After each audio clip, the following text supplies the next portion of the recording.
Channel అండి. Bathroom చేతి వంటికి స్వాగతం. అలా చేసుకోవాలని చూపిస్తాను. రేషన్ బియ్యంతో తడిబియ్యం అండి, తడిబియ్య పిండి. తడిబియ్య పిండి ఒక గ్లాసు బియ్య పిండికి ఒక గ్లాస్ శనగపిండి, ఒక గ్లాస్ పోసుకున్నాం బియ్య పిండి. ఎలా అయితే పోసుకున్నారో అలా ఒక గ్లాస్ బియ్య పిండికి ఒక గ్లాస్ శనగపిండి. తడి బియ్య పిండితో బూందీ బాగా వస్తుందండి. ఇది రేషన్ బియ్యం. సన్న బియ్యంతో అయితే అంత మంచిగా రాదు. రేషన్ బియ్యం లేకపోతే అప్పుల బియ్యం అయినా బాగానే ఉంటాయి. దీన్ని వాటర్ వేసి కలుపుకుందాం.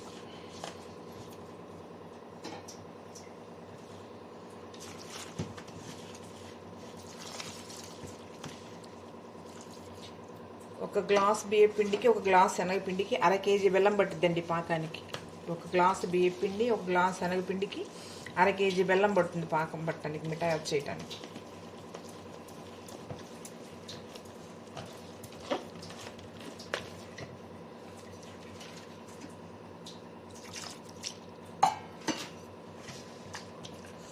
పిండి ఇలా గడ్డలు లేకుండా కలుపుకోవాలి.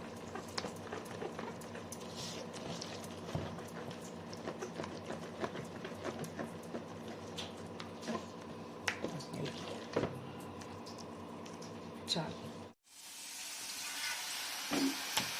ఇట్లా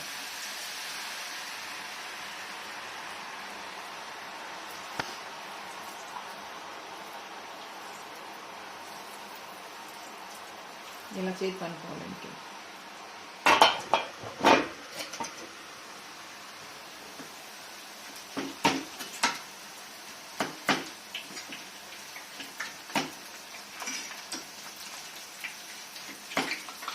ఎప్పుడు బూందీకి నూనె బాగా కాగాలండి. ప్రతి వాయికి కాగాల్సింది, ఫస్టే కాదు, ప్రతి వాయికి నూనె బాగా హీట్ ఎక్కినాక వేసుకుంటేనే బూందీ అదిగేలా వస్తుంది.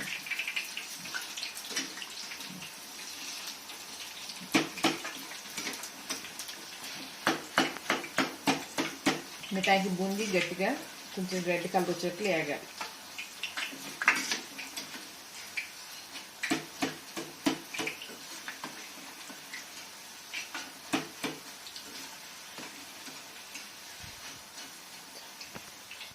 ఇదిగోండి అయిపోయిందండి, తీసుకున్నాము. మీకేమైనా డౌట్ ఉండి చెక్ చేసుకోవాలి తెలియకపోతే బూందీని ఇలా పట్టుకోండి.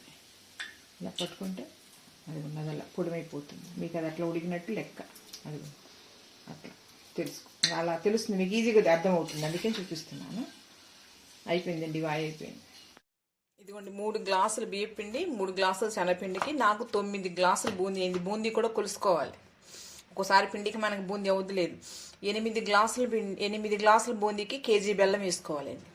8 గ్లాసుల బూందీకి కేజీ బెల్లం. 4 గ్లాసులు అనుకోండి, అర కేజీ వేసుకోవాలి. వేసుకొని ఒక చిన్న కప్పు పంచదార వేసుకోండి. దేనికైనా అర కేజీకైనా కేజీకైనా కానీ ఒక చిన్న కప్పు. ఇదిగోండి నేను 9 గ్లాసులకి కేజీ వేసి ఇంకొక 50 గ్రాములు వేసాను. ఒక చిన్న అదిగోండి పంచదార వేస్తున్నాను, అంటే పాకం గట్టిగా పట్టడం కోసం. ఇది అంతే. ఇట్లా బూందీ ఏమైనా ఊరికే ఉండలేని అట్లా ఏమి ఓపిక అవసరం లేదు. ఇలా అనుకుంటే చేతి ఇట్లా వచ్చేస్తాయి. మూకుట్లోనే ఇలా అనుకోటండి. మనకేంటి ఇంట్లో చిన్న మూకుట్లో పెట్టి చేసుకుంటాం కాబట్టి అలా అవుద్ది, ఏం కాదు. పాకం ఇదిగోండి, కేజీ బెల్లానికి ఎప్పుడైనా పంచదారైన బెల్లమైనా గ్లాస్ వాటర్ పోసుకోవాలి. కేజీకి గ్లాస్ వాటర్ పాకం ఉడకటానికి. అదే అర కేజీకి అనుకోండి, చిన్న టీ గ్లాస్ చాలు. పాకం ఇలా రావాలి చూపిస్తాను మీకు. దగ్గరకు వస్తుందండి, వస్తుందండి. మీకు ఉడికేటప్పుడు అలా తెలుస్తుంది దగ్గరకు వచ్చినట్టు. నేను చూపిస్తాను.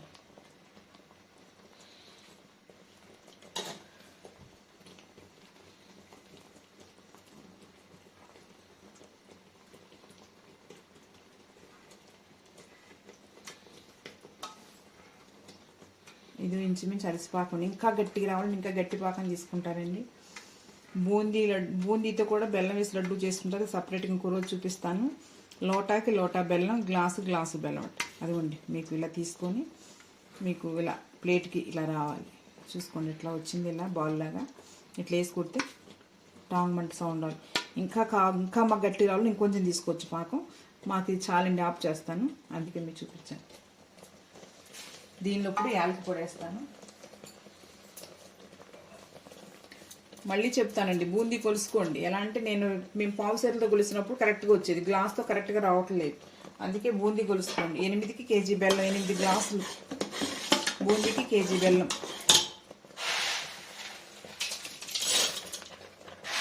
ఇది ఖచ్చితంగా పాకంలో పోసుకోవాల్సిందండి బూందీ. బేసన్లో కలుపుకుంటా కుదరదు. దీన్ని ఇలా తిప్పుకొని మన బేసన్లో జమ్మించుకోవాలి. బేసన్కి ప్లేట్లో వేసుకుంటాం, వాటిలో నెయ్యి రాసుకోను, ఆయిల్ రాసుకోను, ఏదో ఆయిల్ నెయ్యి ఏదో మీ ఇష్టం ఏదైనా రాసుకొని పోసుకోవాలి.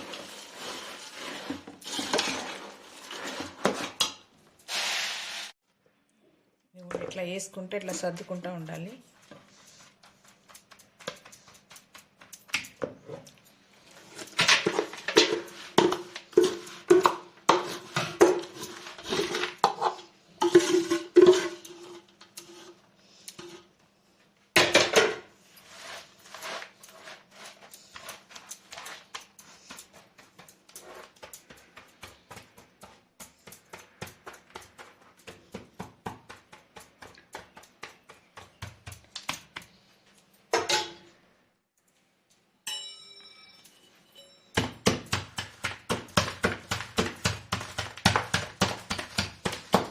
ఇలాగైనా కొట్టుకోవచ్చండి. ఇది లేకపోతే బూందీకి ఇట్లా మళ్ళీ ఇంకోసారి మీకు వేరే చూపిస్తాను.